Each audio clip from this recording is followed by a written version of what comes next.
मित्रांनो, ठरलं तर मग या मालिकेच्या आजच्या भागामध्ये प्रिया रूममध्ये असते. तेवढ्यातच तिला रविराजचा फोन येतो. तेव्हा ती कॉल रिसीव करत, हो बाबा बोला ना. रविराज लगेचच तिला सांगतो, काही नाही अगं, मी असाच कॉल केला होता वेळेवर तयार झाली की नाही हे विचारण्यासाठी, आणि आपल्याला सायकोलॉजिस्टकडे अगदी वेळेवर पोहोचावं लागेल. तेव्हा ती म्हणते, हो बाबा मी तयारच आहे. अशा दबक्या आवाजातच जरा ती बोलते. म्हणूनच रविराज विचारतो, तुला टेन्शन आलंय का?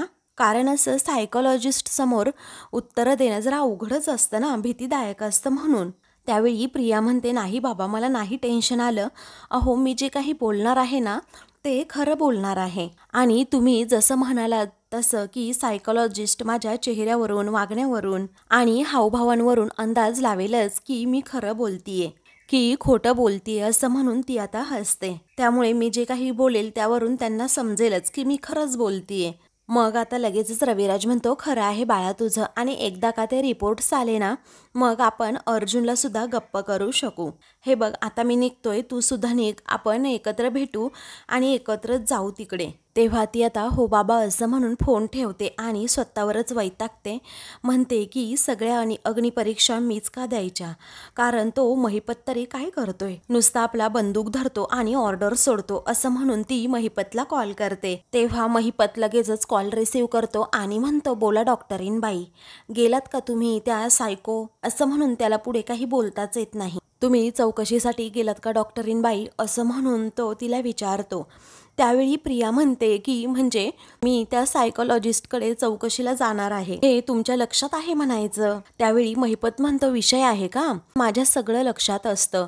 अर्जुन सुभेदाराबरोबर माझा अजिबात पटत नसेल, परंतु याविषयी माझं एकमत आहे, कारण तुला अशा कोणत्या तरी मनाच्या डॉक्टरची खरंच गरज आहे.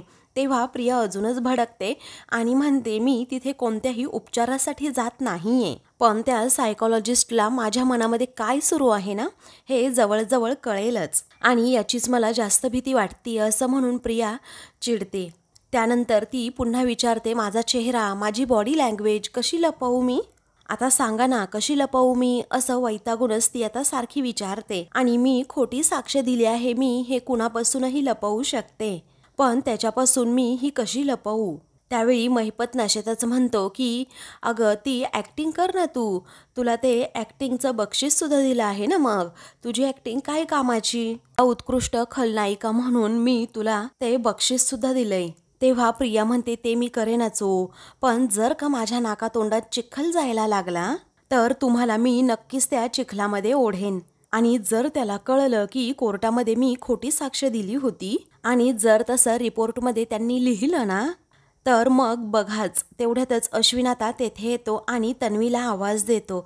तर प्रिया आता खूपच घाबरते आणि एकदमच गप्प बसून घेते, कारण तिला असं वाटतं की अश्विनने सगळं काही ऐकलं आणि नेमका अश्विनचा आवाज देखील आता महिपतने ऐकलेला असतो. तेव्हा तोही घाबरून आता फोन ठेवतो. ते प्रिया ही मागे पाहते आणि खरंच खूप घाबरलेली असते. तेव्हा अश्विन लगेचच पुढे येतो आणि तो जरा चिडलेला असतो. मग प्रियाला वाटतं की याने सगळं बोलणं ऐकले. ती आता घाम पुसू लागते. तेव्हा अश्विन पुढे येत तिला विचारतो, तू माझी ग्रे कलरची फाईल बघितली का? तेव्हा ती विचारते, काय? मग अश्विन म्हणतो, अगं, एका पेशंटचा केस स्टडी करायचा म्हणून मी ती फाईल घरी आणली, पण ती फाईल मी कुठे ठेवली ना हेच मला आठवत नाहीये. माझ्या बॅगमध्ये सुद्धा नाहीये, बाहेर स्टडी रूममध्ये सुद्धा नाहीये. तेव्हा प्रिया म्हणते, नाही रे अश्विन, मी नाही बघितली, पण तू माझ्याकडे दिली होती का ठेवायला? तेव्हा प्रिया म्हणते, नाही ना, मग मला नाही माहीत. तेव्हा तो म्हणतो, बरं ठीक आहे, मी ड्रॉवरमध्ये पाहतो. त्यानंतर तो ड्रॉवरमध्ये चेक करत असतो तर तेथेच फाईल असते. मग आता तो प्रियाला सांगू लागतो, बघ फाईल इथेच होती, आता बघ ना, मीच फाईल ठेवली आणि मीच विसरलो. तरीही प्रिया काही बोलत नाही. मग अश्विनला समजतं ही जरा डिस्टर्ब आहे, कारण सायकोलॉजिस्ट समोर चौकशी हिची करायची आहे. म्हणून तो म्हणतो, तन्वी हे बघ, आजच्या चौकशीसाठी तुला ऑल द बेस्ट. आता न घाबरता जे काही घडलं आहे ना ते सगळं काही अगदी खरं खरं सांग. मग प्रिया हसते आणि म्हणते, अश्विन मी का घाबरेना रे, आणि तसंही मला माहीत आहे ना अर्जुन हे सगळं मला फक्त त्रास देण्यासाठी करतोय. आणि त्यामुळे मी कुठल्याही चौकशीला सामोरी जाण्यासाठी तयार आहे. तेव्हा अश्विन लगेचच प्रियाला जवळ घेत, I am so proud of you baby, आता तू काळजी घे, म्हणून तो आता हॉस्पिटलला जायला निघतो. इकडे कल्पना आणि प्रताप हे दोघेही डायनिंग टेबलवर बसलेले असतात. तेव्हा आता नाश्ता करायचा असतो. मग सायली अर्जुन तितक्यात तेथे येतात. तेव्हा सायली म्हणते, आई माझ्याकडे द्या ना, तुम्ही बसा, मी सर्वांना नाश्ता वाढते. कल्पना एकदमच गप्प राहते. त्यानंतर पूर्णा आई कुठे आहे असं प्रताप विचारतो. तेव्हा पूर्णाजींना ट्रस्टच्या कामासाठी जरा बाहेर जायचंय, मग त्यांचा नाश्ता मी त्यांना तिकडे रूममध्येच देऊन आले असं आता सायली सांगते. त्यावेळी प्रताप ठीक आहे असं म्हणतो. तेवढ्यातच प्रिया आवरून सावरून निघालेली असते. म्हणूनच आता कल्पना विचारते, तन्वी तू कुठे बाहेर चाललीस का?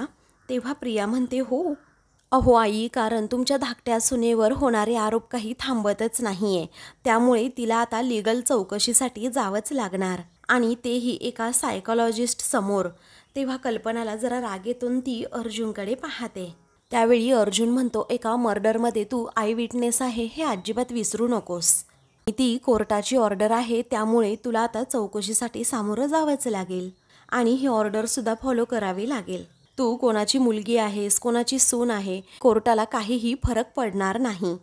तेव्हा प्रताप देखील म्हणतो, हे बघ तन्वी, मी तुला अगोदरच सांगितलंय या सगळ्या लिगल गोष्टी आहेत, त्यामुळे याचा अजिबात एवढा इश्यू करू नकोस. आता शांतपणे तिकडे जा, खरी खरी उत्तर दे आणि घरी ये. अगं इतकं सोपं आहे ते. वाटतं बरं झालं बाबा मध्ये बोलले, म्हणूनच तो म्हणतो, एक्झॅक्टली हाच माझा पॉईंट होता डॅड. तेव्हा कल्पना लगेचच विचारते, पण तन्वीने अशी सायकोलॉजिस्टला उत्तरं का द्यायची? तेव्हा प्रताप लगेचच म्हणतो, कल्पना आपल्याला कायदा कळतो का? नाही ना, मग ज्याला कळतो ना त्याला ती उत्तरं देऊ देत, त्याला त्याचं काम करू देत. त्यावेळी कल्पना म्हणते, काय आहे ना, सध्या कोणाला पाठीशी घालायचं आता ठरवलंच आहे, तर मग आता मी तरी काय बोलणार?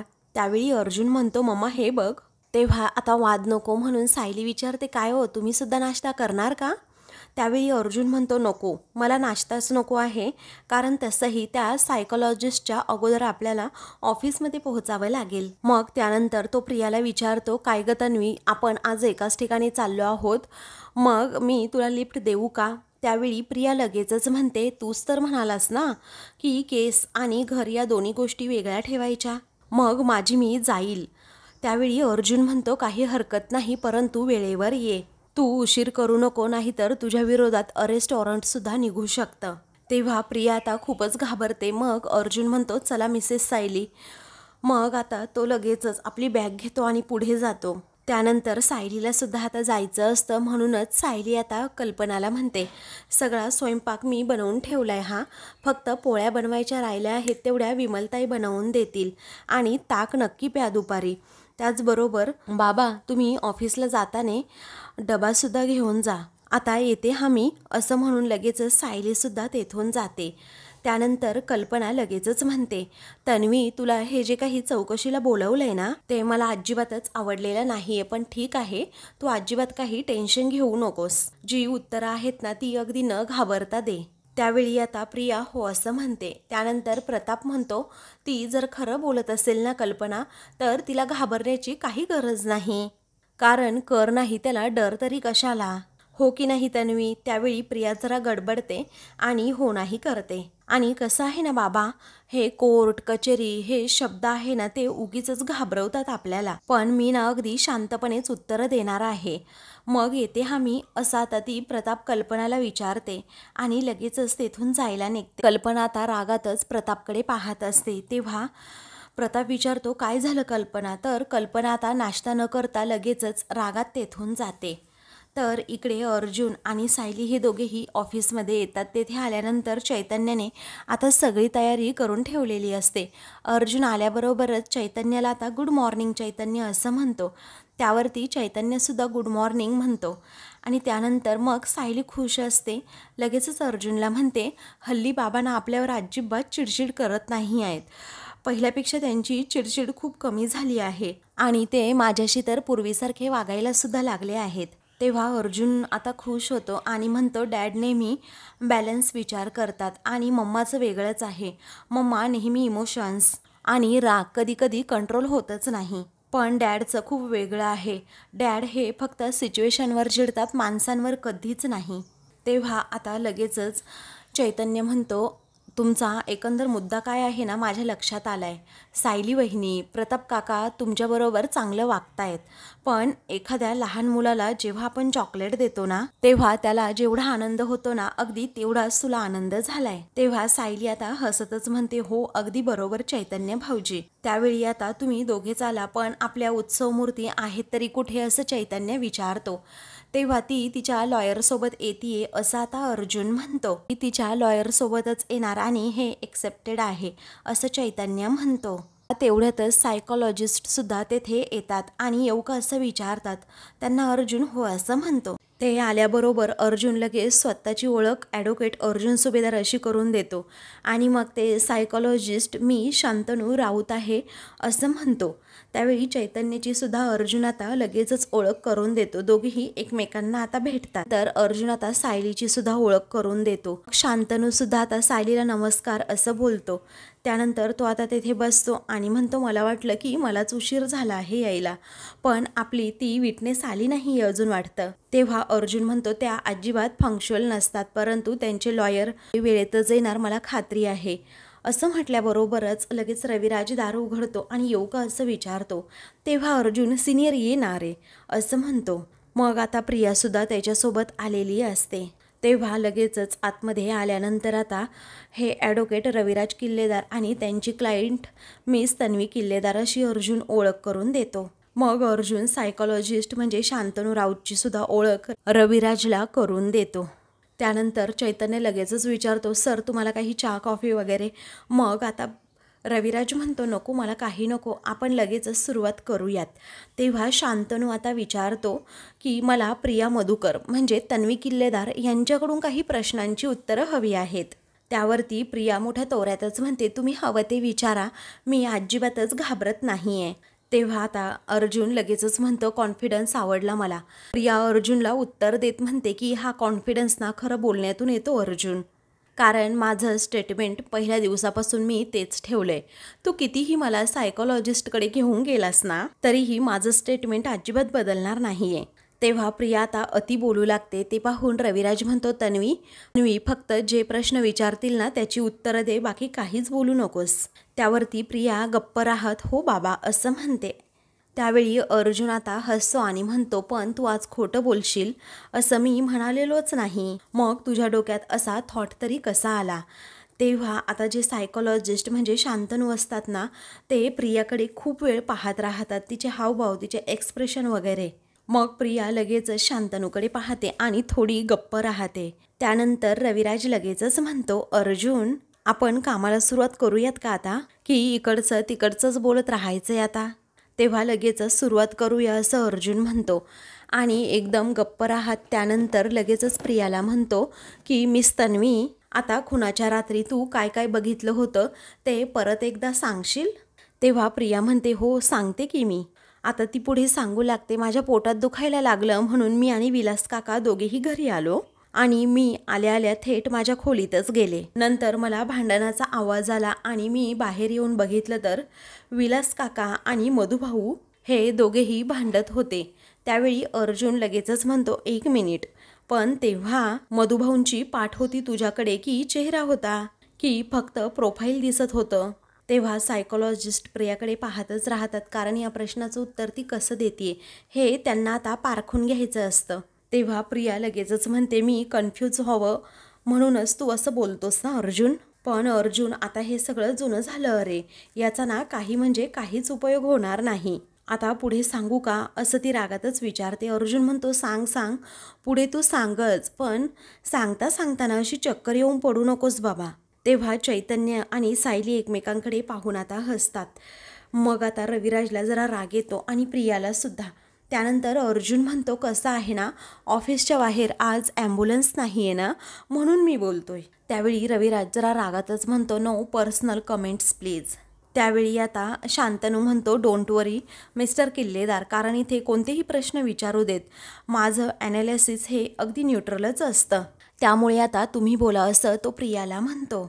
तेव्हा प्रिया आता सांगू लागते, हो मग विलास काका पोलिसांवरती ओरडत होते की मला माझे पैसे हे परत द्या म्हणून. मग त्यांच्यामध्ये जरा झटापट सुरू झाली आणि मग त्यानंतर काय झालं तर मधुभाऊंनी जोरातच विलास काकांना असं खिडकीकडे ढकललं.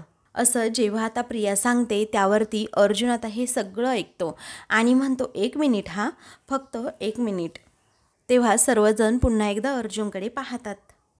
त्यावेळी अर्जुन लगेचच म्हणतो, 1 मिनिट, कारण लास्ट टाइम तू स्टेटमेंटमध्ये असं म्हणाली होती की मधुभाऊंची ताकद कमी पडतीये आणि म्हणूनच त्यांनी पिस्तूल काढलं. तेव्हा प्रियाला आता ते सगळे क्षण आठवू लागतात की नक्की पिस्तूल कुणी काढलं होतं, कारण तिला ही सगळी घटना माहीत असते. पण ती आता सायकोलॉजिस्ट समोर खोटं बोलते आणि म्हणते, या खुनाला आता 2 वर्ष होऊन गेली आहेत, त्यामुळे तपशिलामध्ये थोडा फरक तर पडणारच ना. तेव्हा रविराज आता प्रियाकडे पाहतच राहतो आणि सायकोलॉजिस्ट जे काही प्रियाकडून मुद्दे मिस होत आहेत ते सगळे नोट करून घेत असतो. त्यावेळी अर्जुन म्हणतो, अजिबात नाही, कारण ज्या गोष्टी आपण स्वतः बघतो ना त्या अशा कितीही वर्षांनी आपल्या लक्षात राहतातच, परंतु ज्या स्टोरीज आपण क्रिएट करतो त्या आठवायला जरा प्रॉब्लेम होतो, असं अर्जुन आता स्पष्टपणे प्रियाच्या तोंडावर म्हणतो. त्यामुळे प्रिया जरा आता घाबरते, तर सायकोलॉजिस्टची नजरच तिच्यावर असते. त्यावेळी रविराज लगेचच प्रियाची बाजू घेत म्हणतो, तू ना माझ्या क्लायंटवर आरोप करतोस हा अर्जुन. त्यावरती अर्जुन म्हणतो, नाही, अजिबात नाही, प्लीज कंटिन्यू, असं म्हणून तो प्रियाला आता कंटिन्यू पुढे बोलायला सांगतो. त्यापुढे प्रिया रागातच जरा म्हणू लागते, मग मधुभाऊंनी त्यांच्या पॅन्टच्या खिशातून बंदूक काढली आणि विलास काकांच्या डोक्यावर धरली. तेव्हा अर्जुन विचारतो, हे तू सगळं काही कुठून बघितलंस? त्यावेळी प्रिया म्हणते, हे सगळं मी अगोदर दाराआडून बघत होते आणि मग नंतर त्या दोघांमध्ये जरा जास्तच भांडण वाढलं, मग मी तेव्हा टेबलच्या पाठीमागे लपून बसले होते. तेव्हा अर्जुन आता हसतो आणि म्हणतो, मिस तन्वी, आश्रमामध्ये जेव्हा आपण रिक्रिएशन केलं होतं ना तेव्हाचं तुझं स्टेटमेंट की जिथून लपून तू बघत होतीस तिथून मधुभाऊंनी बंदूक नक्की कुठून काढली हे अजिबातच तुला दिसत नव्हतं. तेव्हा प्रियाला आता त्या सगळ्या घटना आठवतात की नक्की बंदूक कुणी काढली होती, तर साक्षीने.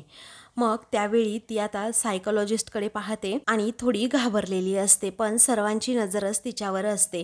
आता अर्जुन जे काही बोलतोय त्यामध्ये तथ्य आहे हे सुद्धा रविराजला कळून चुकलेलं असतं, त्यामुळे तो आपला गप्प राहतो. तेव्हा आता प्रिया लगेचच म्हणते, हो बरोबर. त्यानंतर अर्जुन म्हणतो की मग आता तू काय म्हणतीये की मधुभाऊंनी पॅन्टच्या खिशातून बंदूक काढलं, बरोबर? असं वाटतं तू काहीतरी एक ठरवायला हवंस. तेव्हा प्रिया म्हणते, पॅन्टमधून काढलेलं दिसलंय मला. त्यावेळी आता अर्जुन पुन्हा एकदा हसतो आणि म्हणतो की कोर्टाच्या स्टेटमेंटमध्ये तू असं म्हणाली होती की बाय द वे मधुभाऊंनी लेहंग्याच्या खिशातून बंदूक काढलं होतं. मग आता मधुभाऊंनी नेमकं काय घातलं होतं? पॅन्ट घातली होती की लेहंगा घातला होता? त्यावेळी प्रिया आता लगेचच म्हणते, सॉरी, पॅन्ट नव्हती, लेहंगा होता, लेहंगा. तेव्हा अर्जुन आता हसतो आणि म्हणतो, तुला हेच माहीत नाहीये की मधुभाऊंनी तेव्हा पॅन्ट घातली होती की लेहंगा घातला होता? तुला हे नेमकंच आठवतोय की त्यांनी खिशातून पिस्तूल हा काढला होता? त्यावेळी प्रिया रागातच म्हणते, हे बघ, जेवढं महत्त्वाचं आहे ना तेवढं मला सगळं काही आठवतंय आणि हे असले फालतू डिटेल्स लक्षात ठेवायला हा काही मेमरी गेम नाहीये. असं म्हणून प्रिया आता अर्जुनवरच खूप चिडलेली असते. तेव्हा रविराज लगेचच तिला म्हणतो, तन्वी, अजिबात हायपर व्हायचं नाही. त्यावेळी प्रिया लगेचच म्हणते, बाबा, उलटसुलट तो प्रश्न मला मुद्दाम विचारतोय, कारण त्याला माहीत आहे ना मला पॅनिक अटॅक्स येतात म्हणून, आणि मुद्दाम करतोय बाबा तो हे सगळं. तेव्हा रविराज लगेचच म्हणतो की उलटसुलट प्रश्न विचारणं हे काम आहे त्याचं. तेव्हा प्रिया लगेचच जरा गप्प होते आणि सायकोलॉजिस्टला म्हणते की त्याने जर काही असं उलटसुलट प्रश्न मला विचारले आणि मी उत्तरं देताना जर काही गडबडले तर मग काय करायचं? असं होऊच शकतं ना. तर आता प्रियाचा हा वेडेपणा पाहून रविराज डोक्यालाच हात लावतो. त्यानंतर अर्जुन म्हणतो, तन्वी, हे सायकोलॉजिस्ट आहे, जज नाही आहे, समजलं? तू अजिबातच त्यांना कन्व्हिन्स करू नकोस. त्यावेळी आता चैतन्य मात्र लगेचच प्रियाकडे पाहून हसतो. प्रियाला अजूनच राग येतो. तर पुढे आता तो म्हणतो की मला माझ्या प्रश्नांची उत्तरं दे फक्त, आणि मधुभाऊंनी पिस्तूल कुठून काढलं हे तुला कसं समजलं? प्रिया आता उडवाउडवीची उत्तरं देत म्हणते की मी अंदाज लावला, त्यांच्या हातामध्ये पिशवी वगैरे असं काहीच नव्हतं. तेव्हा अर्जुन विचारतो, काय अंदाज? बरं, ओके, मग पुढे काय घडलं असं अर्जुन विचारतो. तेव्हा प्रिया म्हणते, मधुभाऊंनी विलास काकांना असं दूर ढकललं आणि थंडपणे नजरेला नजर देत गोळी घातली. असं म्हणून ती जरा चिडलेली असते, तर सगळेजण पुन्हा एकदा तिच्याकडे पाहतच राहतात. तर आता रविराज प्रियाकडे पाहतच राहतो. तेथे असणारे सर्वजण प्रियाच्या या रिॲक्शनकडे पाहतच राहतात, कारण कोणताही प्रश्न अर्जुनने जर उलटसुलट विचारला तर प्रिया त्यावर अतिच रिॲक्ट होत असते. म्हणूनच सायकोलॉजिस्ट हे प्रियाकडे जरा पाहतच राहतात, कारण तिच्या एक्सप्रेशन सारख्या बदलत असतात, ती न्यूट्रल नसतेच. तर आता मित्रांनो, पुढील भागामध्ये अर्जुन प्रियाला म्हणतो की आता शेवटची मला पुन्हा एकदा उत्तरं दे. मधुभाऊंनी धक्का दिला होता की त्यांचा जोर कमी पडला. मधुभाऊ विलासवर भारी पडले होते की विलास हा मधुभाऊंवर भारी पडला होता. मधुभाऊंनी विलासला खुर्चीवर बसून गोळी झाडली होती की उभ्या उभ्या गोळी झाडली होती. मागच्या वेळी तू स्टेटमेंटमध्ये काय म्हणाली होती ते नक्की आठव आणि मला माझ्या प्रश्नांची उत्तरं आत्ताच्या आत्ता दे, असं अर्जुन आता ओरडूनच तिला म्हणतो. तेव्हा प्रियासुद्धा आता तेवढीच वैतागते आणि उठत म्हणते की बस झालं आता, मी कोणत्याही प्रश्नांची उत्तर द्यायला बांधील नाही आहे. तेव्हा अर्जुन म्हणतो तू बांधील आहेस, समजलं, आणि तुला हे चौकशीचे ऑर्डर हे कोर्टाकडून आले हे विसरू नकोस तू, असं म्हणून तो तिला आता गप्प करतो. तर मित्रांनो, अशाच मालिकेंचे पुढील भाग पाहण्यासाठी चॅनलला सबस्क्राईब करा.